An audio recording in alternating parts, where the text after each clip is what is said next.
በሲና ተራራ ላይ የተሰጠችው የቃል ኪዳን ታቦት በኢትዮጵያ አክሱም ድረስ መጥታ ለ3000 ዓመታት የቆየችው እንዴት ነው? ጽዮን ማለት ቃል በቃል መጠጊያ እንደማለት ነው። ሆኖም በሚስጥር የአምላክ ማደሪያ የተባለችው ማን ናት? ፍልስጤማውያን የሰገዱለትን ጣዖት ያንኮታኮተች መዝሙረኛው ዳዊት ከተማረከችበት ስትመለስ የንግስና ክብሩን ዘንግቶ የዘመረላት እርሷ ማን ናት? ዳዊት በፊቷ ለምን ዘለለ? ልበ አምላክ ንጉስ ዳዊት በትንቢት መነጽር ተመልክቷታል የተባለውስ ማንን ነው? የብሉይ ኪዳኗ የሚስጥር ታቦት እንዴት ለድንግል ማርያም ምሳሌ ሆነች? በዛሬው ልዩ ዝግጅታችን ታቦተ ጽዮን እንዴት የድንግል ማርያም ፍጹም ምሳሌ እንደሆነች በነገረ ድህነት ውስጥ ያላትንም ታላቅ ሚና በጥልቀት እንመለከታለን። ቪዲዮውን ላይክ፣ ቻናሉን ደግሞ ሰብስክራይብ ቢያደርጉ ወደፊት መንፈሳዊ ፊልሞች፣ መንፈሳዊ ተረካዎችና ገድለ ቅዱሳን የሚደርሳችሁ ይሆናል። እስከ ዝግጅታችን ፍጻሜ ድረስ አብራችሁን ቆዩ።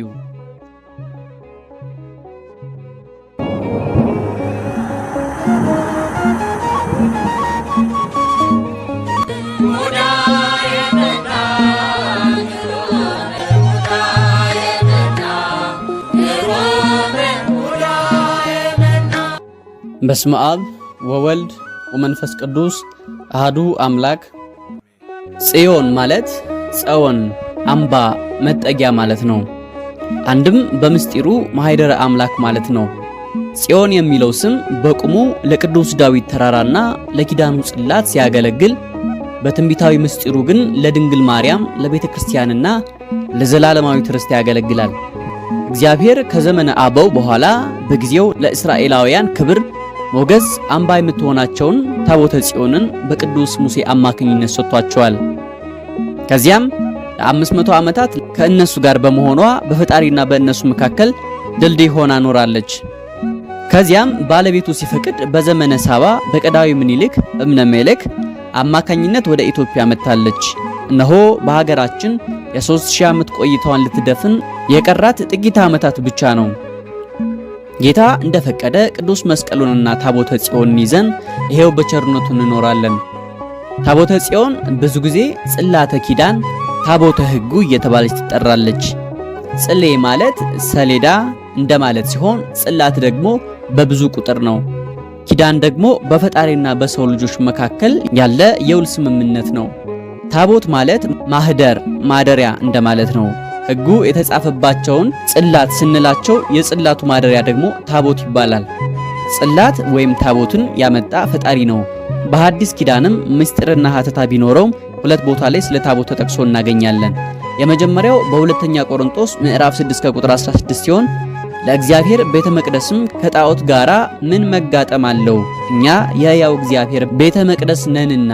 እንዲሁም እግዚአብሔር ተናገረ እንዲህ ሲል በእነርሱ እኖራለሁ፣ በመካከላቸውም እመላለሳለሁ፣ አምላካቸውም እሆናለሁ፣ እነርሱም ሕዝቤ ይሆናሉ እንዳለ።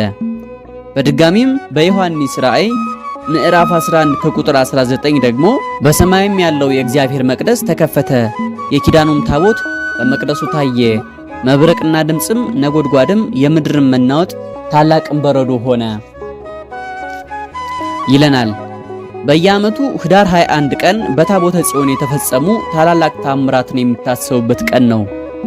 በዚህ ቀን ቅድስት ቤተ ክርስቲያናችን የታቦተ ጽዮንን ተአምራት እግዚአብሔር ቃል ቅድስት ድንግል ማርያምን ታቦቱ አድርጎ ከፈጸማቸው ታላላቅ የድህነት ሥራዎች ጋር በማነጻጸር እመቤታችን ቅድስት ድንግል ማርያም በነገረ ድህነት ውስጥ ያላትን ድርሻ በስፋት ታስተምራለች። ለምሳሌ እስራኤላውያን ባህረ ዮርዳኖስን ባቋረጡበት ወቅት ታቦተ ጽዮንን የተሸከሙ ካህናት እግራቸው የዮርዳኖስን ባህር በመንካቱ ባህሩ ለሁለት ተከፍሎ ነበረ። ይህንን ታሪክም ጌታችን መድኃኒታችን ኢየሱስ ክርስቶስ ከቅድስት ድንግል ማርያም በሥጋ በመወለድና ጥምቀትን በመመስረት ከሰይጣን ባርነት ወደ እግዚአብሔር ልጅነት እንዳሸጋገረን በማመስጠር ቤተክርስቲያናችን ታስተምርበታለች። ፍልስጤማውያን ከእስራኤላውያን ጋር ውጊያ በገጠሙበት ወቅት ታቦተ ጽዮንን ከእስራኤላውያን ማርከው ዳጎን በሚባል ቤተ ጣዖታቸው ውስጥ አኑረውት በነበረ ጊዜ ታቦቷ የዳጎንን ምስል አንኮታኩታ ጥላው ነበረ። ቅድስት ቤተክርስቲያናችን ይህን ታሪክ እንደ ምሳሌ በመጠቀም ከቅድስት ድንግል ማርያም በተወለደው በጌታችን በመድኃኒታችን በኢየሱስ ክርስቶስ አማካኝነት ከአምልኮ ጣዖት ወጥተን አንድ አምላክን ወደ ማምለክ ስለመመለሳችንና በእመቤታችን ምክንያት ስለተደረገልን የእግዚአብሔር ቸርነት ትምህርት ትሰጥበታለች። እኛም ከዚህ በመነሳት በዛሬው ዝግጅታችን እመቤታችን ቅድስት ድንግል ማርያም አማናዊቷ ታቦተ ጽዮን መሆኗን የሚያስቃኝ ሐሳብ ይዘን ቀርበናል። እግዚአብሔር አምላክ ሕዝብ እስራኤልን ከግብጽ ባርነት ካወጣቸው በኋላ የአምልኮ ሥርዓታትን ይፈጽሙበት ዘንድ የምስክሩን ድንኳን የቃል ኪዳኑ ታቦታትንና ለአምልኮ ሥርዓቱ ማከናወኛ የሚያገለግሉ ልዩ ልዩ ንዋያተ ቅድሳት እንዲሰሩ አዝዟቸው ነበር። ከቃል ኪዳኗ ታቦት ውስጥም በእግዚአብሔር ጣት 10ቱ ትእዛዛት የተጻፉባት የሕጉ ጽላት 40 ዓመት ሙሉ እስራኤላውያን በሲና ምድረ በዳ የተመገቡትን መና የያዘች መሶበ ወርቅ፣ አሮን ለክህነት አገልግሎት ስለመመረጡ ምስክር የሆነችው ለምልማና ፍሬ አፍርታ የተገኘችው የአሮን በትር ይገኙበታል። ደብተራ ድንኳኑንና በውስጧ የሚገኙ ንዋያተ ቅድሳትን እግዚአብሔር በሙሴ ሲያሰራ ለሰማያዊው ምስጢር ምሳሌና ጥላናቸውና ተጠንቅቆ እንዲሰራቸው አዝዞት ነበረ። ቅዱስ ጳውሎስም ይህችን ድንኳን የአገልግሎት ሥርዓት የሚፈጸምባት ፊተኛይቱ ድንኳን ብሎ ይጠራታል። በዚህ መሰረት ደብተራ ድንኳኗን በውስጧ ያሉ ንዋያተ ቅዱሳት ለሰማያዊው ምስጢር ምሳሌና ጥላ እንደሆኑ እንረዳለን። የደብተራ ድንኳኗ ምሳሌ የሆነችው ሰማያዊቱ ስፍራም ቅድስት ቤተክርስቲያን ናት። በውስጧ አማናዊና ሰማያዊው ምስጢረ መለኮት ይፈጸምባታልና ቤተክርስቲያን የክርስቶስ አካሉ ስለሆነች ዘላለማዊ ሕይወትን የሚያሰጥ ምስጢርም በውስጧ ስለሚከናወንባት በእርግጥም ሰማያዊ ስፍራ ናት። ታቦተ ጽዮን በእመቤታችን ቅድስት ድንግል ማርያም ትመሰላለች። ይህን ለመረዳት ግን ስለ ታቦተ ጽዮን አሰራርና መንፈሳዊ ትርጉም አስቀድመን ልንረዳ ይገባል። እግዚአብሔር አምላክ ታቦተ ጽዮንን እንዲሰራ ብልሃትን፣ ጥበብን፣ ማስተዋልን፣ ዕውቀትን ይለይ ዘንድ መንፈሱን ያሳደረበትን ከይሁዳ ወገን የሆነውን ባስልኤልን መረጠ። እርሱም እግዚአብሔር በሰጠው ማስተዋል ከማይነቅዝ እንጨት ርዝመቱ 2 ክንድ ተኩል ወርዱም 1 ክንድ ተኩል ቁመቱ 1 ክንድ ተኩል እንዲኖራት አድርጎ ታቦቷን ሰራት። በመቀጠል በውስጥም በውጭም በጥሩ ወርቅ ለበጣት። ከታቦቷም ዙሪያ የወርቅ አክሊልን አደረገላት። ካህናት ታቦተ ጽዮንን ለመሸከም እንዲረዳቸውም በአራቱም ማዕዘናት በወርቅ የተሰሩ ቀለበቶችንና በእነርሱም ውስጥ የሚገቡ 2 መሎጊያዎችን ሰራ። ከጥሩ ወርቅም የስርየት መክደኛውን በቃል ኪዳን ታቦቷ ላይ በርዝመቷና በወርዷ ልክ ሰራ። የስርየት መክደኛውን እንዲጋርዱት አድርጎም ጥሩ ከሆነ ከተቀጠቀጠ ወርቅ ኪሩቤልን ስሎ በስርየት መክደኛው ግራና ቀኝ ያስቀመጣቸው። እነዚህ በጥሩ ወርቅ የተሰሩት 2ቱ ኪሩቤል ፊታቸው ወደ ስርየት መክደኛው ሆኖ እርስ በእርሳቸው እንዲተያዩ ተደርገው የተሰሩ ናቸው። በዚህ በስርየት መክደኛው በ2ቱ ኪሩቤል መካከል እግዚአብሔር ለሙሴ እየተገለጠ ሰው ከባልንጀራው ጋር እንደሚነጋገር በግልጽ ያነጋግረው ነበረ። ለሕዝቡም በደመና አምድ ይታያቸው ነበረ። ወደ ምስጢሩ ትርጓሜ ስንመለስም ታቦተ ጽዮን የእመቤታችን የቅድስት ድንግል ማርያም ምሳሌ ስትሆን በውስጧ የያዘችው የሕጉ ጽላትም የጌታችን መድኃኒታችን ኢየሱስ ክርስቶስ ምሳሌ ነው። ታቦቷ ከማይነቅዝ እንጨት መሰረቷ የእመቤታችን ንጽሕና የሚያመለክት ሲሆን በውጭም በውስጥም በጥሩ ወርቅ መለበጧ ደግሞ ቅድስናዋንና በሁለት ወገን ድንግል መሆኗን የሚያስረዳ ነው። አንድም በሥጋ አንድም በነፍስ።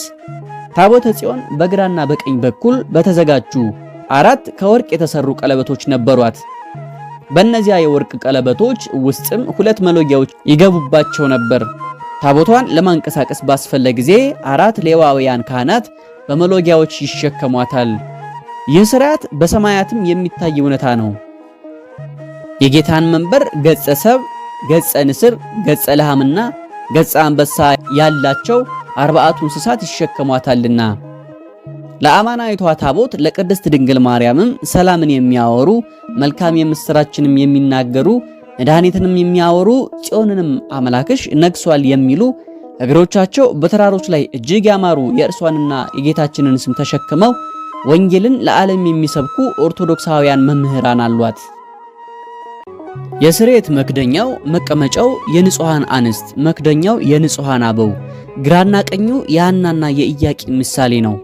በክንፎቻቸው የጋረዱት ኪሩቤልም የጠባቂው መልአክ ቅዱስ ሚካኤልና የአብሳሪው መልአክ ቅዱስ ገብርኤል ምሳሌዎች ናቸው። የስርየት መክደኛው ስርየቱ የሚፈጸምበት ስፍራ ቢሆንም ነገር ግን በዚህ ቦታ ምንም አይነት መስዋዕት አይቀርብም ነበረ። ይህም በጊዜው አማናዊ መስዋዕት ገና እንዳልተሰዋ ያስገነዝበናል።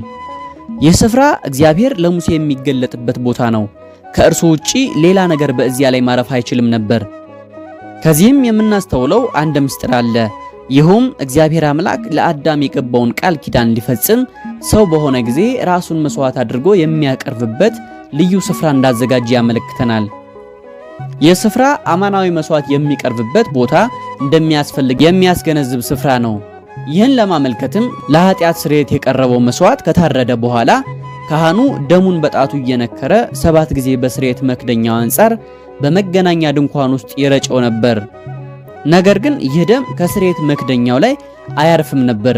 ምክንያቱም በዚህ ስፍራ መቅረብ የሚገባው አማናዊው መስዋዕት የጌታችን የመድኃኒታችን የኢየሱስ ክርስቶስ ቅዱስ ሥጋውና ክቡር ደሙ ነውና። ይህ የስርየት መክደኛ ለኛ የሚያስተላልፈው ተጨማሪ መልእክትም አለው። ይህም አማናዊ መስዋዕት ክርስቶስ መስዋዕት ሆኖ ዓለምን ማዳኑ እንደማይቀርና መስዋዕቱ የሚቀርብበት ስፍራም በቅድስት ቅዱሳን ቤተ መቅደስ ውስጥ እግዚአብሔር በምህረት በሚገለጥበት በቃሉ ማደሪያ በጽላቱ ላይ መሆን እንደሚገባው ያስገነዝበናል። ይህም እግዚአብሔር አምላክ በነቢዩ ሚልኪያስ ላይ አድሮ ከፀሐይ መውጫ ጀምሮ እስከ መግቢያዋ ድረስ ስሜ በአሕዛብ ዘንድ ታላቅ ይሆናልና በየስፍራውም ስለ ስሜ ዕጣንን ያጥናሉ፣ ንጹሕም ቁርባን ያቀርባሉ በማለት እንደተናገረው የስርየት መክደኛው አንዲት ቅድስት ቤተክርስቲያን ምስጢረ ቁርባንን ለምትፈጽምበት ጽላት ወይም ታቦት ምሳሌ መሆኑን ያሳየናል። የስርየት መክደኛውን የሚጋርዱት በጥሩ ወርቅ የተሰሩት የኪሩቤል ምስሎችም አማናዊው መስዋዕት በሚሰዋበት ጊዜ በዙሪያው ረበው የሚገኙ የመላእክት ምሳሌዎች ናቸው። ቅዱሳን አባቶቻችን እንዳስተማሩን ሁለቱ ኪሩቤል የተባሉት ቅዱስ ሚካኤልና ቅዱስ ገብርኤል ናቸው። ይህን ለማስገንዘብ ቅድስት ቤተክርስቲያናችን በመንበረ ታቦቱ ላይ ምስለ ፍቁር ወልዳ እንዲቀመጥ ታዝዛለች። ምስለ ፍቁር ወልዳን ላስተዋለ ሰው በትክክል የታቦተ ጽዮንን መንፈሳዊ ትርጉም ያን ጊዜ ይረዳዋል። ታቦተ ጽዮን ከሌሎቹ የብሉይ ኪዳን ንዋያተ ቅዱሳት በተለየ መልኩ እጅግ ግሩም የሆነ ምስጢርን በውስጧ ይዛለች። ይህን ድንቅ ምስጢር ለመረዳትም አንድ ምሳሌ እንመልከት። ንጉሥ ዳዊት የእግዚአብሔርን የቃል ኪዳኑ ታቦት ከአቢዳራ ቤት ወደ ጽዮን ከተማ ባስመጣት ወቅት በታቦቷ ፊት በሙሉ ኃይሉ በደስታ እየዘለለ ለእግዚአብሔር መንፈሳዊ መዝሙሩን አቅርቦ ነበር። ከዚህ ጋር ተመሳሳይ የሚሆን ድርጊት በአዲስ ኪዳንም ተፈጽሟል። ይኸውም እመቤታችን ቅድስት ድንግል ማርያም ለቅድስት ኤልሳቤጥ ሰላምታ በሰጠችበት ጊዜ የ6 ወር ጽንስ የነበረው ቅዱስ ዮሐንስ መጥምቅ የእመቤታችንን የሰላምታ ድምፅ በሰማይ ጊዜ እንደ አባቱ እንደ ዳዊት በእናቱ ማኅፀን ውስጥ ሆኖ በደስታ ዘሏል፣ ሰግዷል። ቅዱስ ዳዊት በቃል ኪዳኑ ታቦት ፊት እንደተደሰተ ለአምላኩ የምስጋና ቅኔን መቀኘቱም ለሰው ልጆች ሁሉ የመዳናችን ምክንያት የሆነችውን ቅድስት ድንግል ማርያምንና ልጇን በቃል ኪዳኗ ታቦት በኩል አስቀድሞ በአይነ ህሊና ስለተመለከታቸው ነበር። ከዚህ በኋላ ህዳር 21 ቀን ጽዮን ማርያምን የምናከብርባቸው ምክንያቶች እንዲህ እንነጋገራለን። የመጀመሪያው ታቦተ ጽዮን ለሊቀ ነቢያት ቅዱስ ሙሴ መሰጠቷን እናስባለን። ይህ ሲሆንም ቅዱስ ሙሴ 40 መዓልት 40 ሌሊት ጾሞ እንደተቀበለ ሳንዘነጋ ማለት ነው። ሁለተኛ በዘመነ ኤሊ ሊቀ ካህናት ታቦተ ጽዮን በታሪኳ ለመጀመሪያ ጊዜ በአሕዛብ ኤሎፍላውያን እጅ ተማርካለች፣ ግን ደግሞ ዳጎንን ቀጥቅጣዋለች። ሶስተኛ በዘመነ ልበ አምላክ ቅዱስ ዳዊት በአሚናዳብ ሰረገላ ሆና ከአቢዳራ ቤት ስትመጣ ቅዱስ ንጉሥ በታላቅ ሐሴት በፊቷ ዘመረ፣ አገለገለ። ምድራዊ ክብሩን እስኪረሳ ድረስ ለታቦተ አምላክ ተቀኘላት። በዚህም ሜልኮል ንቃው ማኅፀኗ ተዘግቷል። ሊቀ ሊቃውንትም ድንግል እመቤታችን ማርያም በትንቢት መነጽር ተመልክቷል ብለውናል። ሰላም ለኪ ማርያም እምነ ዘሰመይናኪ ጸወነ ሶበ እምርህቁ ርእየ ዘጽላሎትኪ ስነ ለቢሶ ዳዊት ልብሰ ክብር ዘይሃይድ አይነ ቅድመ ታቦተ ሕግ ሃሌ ወአዲ ዘፈነ እንዲል አራተኛ በዘመነ ንጉሥ ሶሎሞን መፍቀሬ ጥበብ ግሩም የሆነ ቤተ መቅደስ ተሰርቶላት ስትገባ ታላቅ ሐሴት ተደርጓል። እግዚአብሔርም በደመና ወርዶ ንጉሱን አነጋግሮታል። አምስተኛ በዚያው ዘመንም በፈጣሪ ፈቃድ ንጉስ ምኒልክ ቀዳማዊ እብነ ሐኪም ታቦተ ጽዮንን ይዞ ወደ ኢትዮጵያ ገብቷል። ስድስተኛ በዘመነ አጼ ባዜን በአራተኛው ዓመተ ምህረት አካባቢ አማናዊት ጽዮን ድንግል ማርያም ወደ አክሱም ጽዮን በስደት መታ ገብታለች። በዚህ ጊዜም ሁለቱ ጽዮኖች ሲገናኙ ታላቅ ብርሃን አክሱምን ውጧታል። ሰባተኛ በአራተኛው መቶ ክፍለ ዘመንም ነገስተ ጻድቃን አብርሃ ወአጽብሃ 12 መቅደሶች ያሏትን ግሩም ቤተክርስቲያን ለመብርሃን ሰርተው በዚሁ ቀን በጌታችን ተቀድሷል። ስምንተኛ በየጊዜው ማለትም በየውዲት ጉዲትና በግራኝ አማካኝነት ስትፈርስ ወደ ዝዋይ ስትሰደር ነበር። ተመልሳት ስትታነጽም ቅዳሴ ቤቷ የሚከብረው ህዳር 21 ቀን ነው። በእነዚህና በሌሎች ምክንያቶች ይህ በዓል ልዩ ሆኖ ይከበራል። በታቦተ ጽዮንና በዘመነ ሐዲስ በተገለጠችው በቅድስት ድንግል ማርያም መካከል ያለውን ረቂቅና ድንቅ ምስጢራዊ ንጽጽር አስመልክቶ ሶርያዊው ሊቅ ቅዱስ ኤፍሬም ታቦት በወርቅ ልቡጥ እንኩለሄ ዘግቡር እምዕፅ ዘይነቅዝ ከማይነቅዝ እንጨት የተቀረጸ በውስጥ በአፋ በወርቅ የተለበጠች እመቤታችን ቅድስት ድንግል ማርያም ንጹህ ጠባይ ሳይርፍባትና የቅድስና ባህሪ ሳይጎድፍባት በማየት በመስማት በመዳሰስ በማሽተት አንዳችም እድፍ ጉድፍ ሳያገኛት በንጽህናና በቅድስና ጸንታ በኃጢአት ሳትለወጥ ኖራለች። ጠቢቡ ሰለሞንም አልብኪ ነውር ወእምንትኒ ለአሌኪ ምክንያታዊ ነውር ኃጢአት የሌለብሽ የኃጢአት ሽታ ያልደረሰብሽ ንጽሕት በድንግልና ስርጉት በቅድስና ክብርት በልዕልና አንቺ ነሽ ሲል ተናግሯል። ታቦተ ጽዮን በከበረ ወርቅ እንደተሸለመች እመቤታችን ቅድስት ድንግል ማርያምም በንጽሐ ሥጋ በንጽሐ ነፍስ እና በንጽሐ ልቦና የተሸለመች ያጌጠች መሆኗ ያጠይቃል። ታቦተ ጽዮን የቃለ እግዚአብሔር ማደሪያ እንደሆነችው ቅድስት ድንግል ማርያምም ለአካላዊ ቃል ለእግዚአብሔር ወልድ ማደሪያ ሆናለች። ይህንንም ቅዱስ ኤፍሬም ሲያስረዳ ኮንኪ ታቦቶ ለፈጣሪ ሰማያት ወምድር ጾርኪዮ በከርስኪ ተሰዓተ አውራሃ አንቲ ማእምንት ለዘይገምርዎ ሰማያት ወምድር። ድንግል ማርያም ሆይ ሰማይና ምድርን ለፈጠረ አምላክ ለእርሱ ማደሪያ ሆንሽ። 9 ወር ከ5 ቀን በማኅፀንሽ ቻልሽው ተሸከምሽው። ሰማይና ምድር የማይወስኑትን ለመወሰን የታመንሽ አንቺ ነሽ ብሎ ተቀኝቶላታል። አማናዊት ጽዮን እመብርሃንን ድንግል ማርያምን እንዲህ እንላታለን።